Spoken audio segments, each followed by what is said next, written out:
अस्सलाम वालेकुम, कैसे हैं आप? अच्छे होंगे। सादा रोटी को नान की तरह बनाने का बहुत ही आसान तरीका। सादा तरीके से आटा गूंद लें, उसके पेड़े बनाएं और जनाब एक पेड़े का आटा लेके उसको रोटी बेल लें इस तरीके से जैसे हम आमतौर पे बेलते हैं।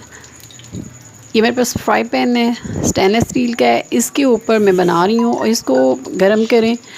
रोटी के एक साइड पे आपने पानी लगा देना है। पानी लगा के उस साइड को तवे के ऊपर या पैन के ऊपर डाल दें इस तरीके से। और इस तरह ये आप इस पर धनिया अगर आप चाहें तो आप काट के डाल सकते हैं। ये सादा तंदूरी रोटी है जो आप पैन में बड़ी आसानी से घर में बना सकते हैं। आप इसको थोड़ा सा चूल्हे के ऊपर तेज़ आंच पे पास कीजिए। इसको फ्राई पैन को थोड़ा सा उल्टाइए। अगर रोटी गिरने लगे तो आप थोड़ा सा इसको सहारा दे लें और इस तरह आप घर में तंदूरी रोटी बना सकते हैं।